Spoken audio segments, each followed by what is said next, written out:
ನೇತೃತ್ವ ಸಾರಥ್ಯ ಇಲ್ಲ ಅಂತ ಅಂದ್ರೆ ಬಿಜೆಪಿಯನ್ನ ನಾವು ಗೆಲ್ಲೋದು ರಾಜ್ಯದಲ್ಲಿ ತುಂಬಾ ಕಷ್ಟ. ನಾವು ಇದ್ದೀವಿ ಲಿಂಗಾಯತ ಸಮುದಾಯದಲ್ಲಿ ಅನ್ನುವಂತ ಲೆಕ್ಕಾಚಾರದಲ್ಲಿ ಈಗ ರಾಜಾ ಹುಲಿಗೆ ಸವಾಲ್ ಹಾಕಿದ್ದಾರೆ ಬಸನಗೌಡ ಪಾಟೀಲ್ ಯತ್ನಾಳ್. ನೇರವಾಗಿ ಕೂಡ ಗುಡುಗುವಂತ ನಾಯಕ ಯಡಿಯೂರಪ್ಪನವ್ರ ಕುಟುಂಬದ ವಿರುದ್ಧ ವಿಜೇಂದ್ರ ಆಗಿರ್ಬೋದು. ಯಾಕೆ ಯಡಿಯೂರಪ್ಪನವ್ರ ಫೋಟೋ ಇರಲಿಲ್ಲ, ಯಾಕೆ ಬಿಜೆಪಿ ರಾಜ್ಯಾಧ್ಯಕ್ಷ ವಿಜೇಂದ್ರ ಅವ್ರ ಫೋಟೋ ಇರಲಿಲ್ಲ, ಯಾಕೆ ಇನ್ನುಳಿದಂತ ಬಿಜೆಪಿಯ ಪ್ರಮುಖ ಲೀಡರ್ಗಳ ಫೋಟೋ ಕೂಡ ಇರಲಿಲ್ಲ.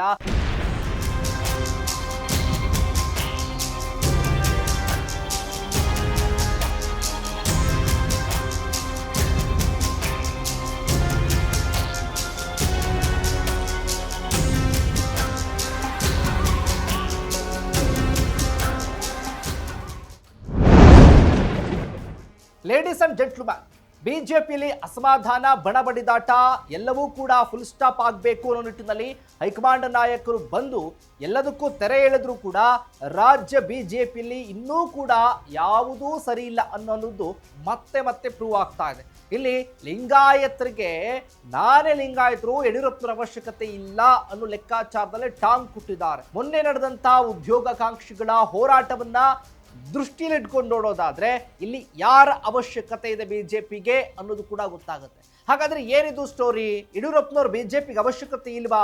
ಲಿಂಗಾಯತ ಪ್ರಬಲ ನಾಯಕ ಅಂತ ಗುರುತಿಸ್ಕೊಂಡವರು ಬೇಕಾಗಿಲ್ವಾ ಬಿಜೆಪಿಗೆ?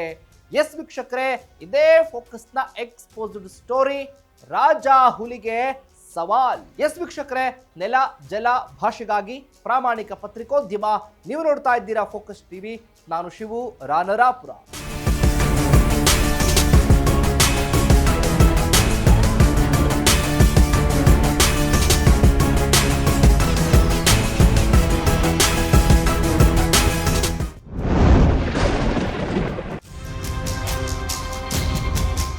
ಬಿಜೆಪಿಯ ಕಾರ್ಯಕಾರಿಣಿ ಸಭೆಯಲ್ಲಿ ರಾಧಾ ಮೋಹನ್ ದಾಸ್ ಅಗರ್ವಾಲ್ ಹಾಗೆ ವರಿಷ್ಠರು ಕೂಡ ಮೀಟಿಂಗ್ ಮಾಡಿ ಇನ್ನು ಮುಂದೆ ರಾಜ್ಯದಲ್ಲಿ ಯಡಿಯೂರಪ್ಪನವರ ನೇತೃತ್ವದಲ್ಲೇ ಕೂಡ ಬಿಜೆಪಿ ಮುನ್ನಡೆಸುತ್ತೆ, ಇನ್ನು ಮುಂದೆ ಯಡಿಯೂರಪ್ಪನವರ ಸಾರಥ್ಯವನ್ನು ತೆಗೆದುಕೊಳ್ತೇವೆ, ಯಡಿಯೂರಪ್ಪನವರು ಏನು ಅನ್ನೋದು ಕೂಡ ಹೈಕಮಾಂಡ್ಗೂ ಗೊತ್ತಾಗಿತ್ತು. ಹೈಕಮಾಂಡ್ ಸಂಪೂರ್ಣವಾಗಿ ಹೇಳ್ಬಿಟ್ಟಿದೆ, ಯಡಿಯೂರಪ್ಪನವರು ಈಗ ನಮ್ಮ ಪಕ್ಷದಲ್ಲಿದ್ದಾರೆ, ಪಕ್ಷಕ್ಕೆ ಬೇಕು, ಯಡಿಯೂರಪ್ಪನವರ ಮುಂದಾಳತ್ವದಲ್ಲೇ ನಾವು ಮುಂದಿನ ಚುನಾವಣೆಯನ್ನು ಎದುರಿಸ್ತೀವಿ ಅನ್ನೋದನ್ನ ಸಂಕ್ಷಿಪ್ತವಾಗಿ ಎಲ್ರಿಗೂ ಕೂಡ ಖಡಕ್ಕಾಗಿ ಹೇಳಿ ಹೋಗಿದ್ರು ಕೂಡ ರಾಜ್ಯ ಬಿಜೆಪಿಯಲ್ಲಿ ಅದಿನ್ನೂ ಕೂಡ ಸರಿಯಾಗಿಲ್ಲ.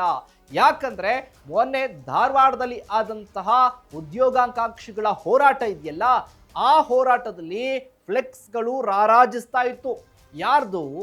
ಅರವಿಂದ್ ಬೆಲ್ಲದವರದ್ದು. ಯಾಕೆ ಯಡಿಯೂರಪ್ಪನವ್ರ ಫೋಟೋ ಇರಲಿಲ್ಲ? ಯಾಕೆ ಬಿಜೆಪಿ ರಾಜ್ಯಾಧ್ಯಕ್ಷ ವಿಜೇಂದ್ರ ಅವ್ರ ಫೋಟೋ ಇರಲಿಲ್ಲ? ಯಾಕೆ ಇನ್ನುಳಿದಂತ ಬಿಜೆಪಿಯ ಪ್ರಮುಖ ಲೀಡರ್ಗಳ ಫೋಟೋ ಕೂಡ ಇರಲಿಲ್ಲ?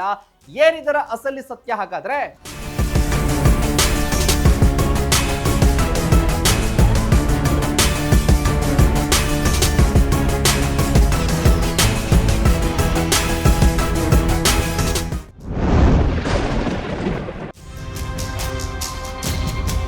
ಬಿಜೆಪಿಗೆ ಯಡಿಯೂರಪ್ಪನವರ ಅವಶ್ಯಕತೆ ಇಲ್ವಾ ಹಾಗಾದ್ರೆ?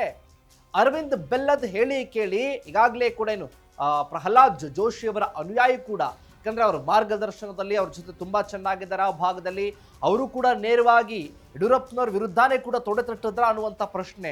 ಇದರ ಜೊತೆಗೆ ಬಸನಗೌಡ ಪಾಟೀಲ್ ಯತ್ನಾಳ್ ನೇರವಾಗಿ ಕೂಡ ಗುಡುಗುವಂತ ನಾಯಕ ಯಡಿಯೂರಪ್ಪನವ್ರ ಕುಟುಂಬದ ವಿರುದ್ಧ ವಿಜೇಂದ್ರ ಆಗಿರ್ಬೋದು, ಇದರ ಜೊತೆಗೆ ಯಡಿಯೂರಪ್ಪನವ್ರು ಆಗಿರ್ಬೋದು. ಈ ಸಂದರ್ಭವನ್ನು ನೋಡೋದಾದ್ರೆ ಯಾಕಂದ್ರೆ ಈಗ ರಾಜಾ ಹುಲಿಗೆ ನೇರವಾಗಿ ಸವಾಲನ್ನ ಹಾಕ್ತಾ ಇರೋದು ಯಾಕೆ? ಇಲ್ಲಿ ನಾವು ಯಾಕೆ ಗಮನಿಸಬೇಕು ಅಂತ ಅಂದ್ರೆ ಬಿಜೆಪಿ ಹೈಕಮಾಂಡ್ ಸ್ಪಷ್ಟವಾಗಿ ಹೇಳ್ಬಿಟ್ಟಿದೆ, ರಾಜ್ಯದಲ್ಲಿ ಇವ್ರ ನೇತೃತ್ವನೇ ನೀವೇ ಹಿಂಗೆಲ್ಲ ಹೋಗುತ್ತೆ ಅಂತ. ಇದು ಒಂದ್ ಕಡೆ ಆದ್ರೆ ಕಾಂಗ್ರೆಸ್ನಲ್ಲಿ ಹೈಕಮಾಂಡ್ ಹೇಳ್ತಾನೆ ಇಲ್ಲ ಏನು ನಿರ್ಧಾರ, ಏನ್ ಲೆಕ್ಕಾಚಾರ, ನಾವೇನ್ ಮಾಡ್ಬೇಕು, ಏನಿದೆ ಅಂತ. ಇಲ್ಲಿ ನೋಡಿದ್ರೆ ಕುರ್ಚಿ ಕಿತ್ತಾಟ ಗುದ್ದಾಟ ಜೋರಾಗಿ ಚರ್ಚೆ ಆಗ್ತಾ ಇದೆ, ಬಣಬಡಿದಾಟ ಜೋರಾಗಿದೆ. ಇಲ್ಲಿ ಹೈಕಮಾಂಡ್ ಹೇಳಿದ್ರು ಕೂಡ ಕೇಳ್ತಾ ಇಲ್ಲ ಬಿಜೆಪಿಯಲ್ಲಿ, ಇಲ್ಲಿ ಹೈಕಮಾಂಡ್ ಹೇಳ್ತಾ ಇಲ್ಲ, ಆದ್ರೂ ಕೂಡ ಕಾಂಗ್ರೆಸ್ನಲ್ಲಿ ಬೇರೆಯದ್ದೇ ಲೆಕ್ಕಾಚಾರ. ರಾಜ್ಯ ರಾಜಕಾರಣ ಎಲ್ಲಾ ಪಕ್ಷಗಳನ್ನ ಸೇರಿಸ್ಕೊಂಡ್ರು ಕೂಡ ಏನಾಗ್ತದೆ ರಾಜ್ಯದಲ್ಲಿ?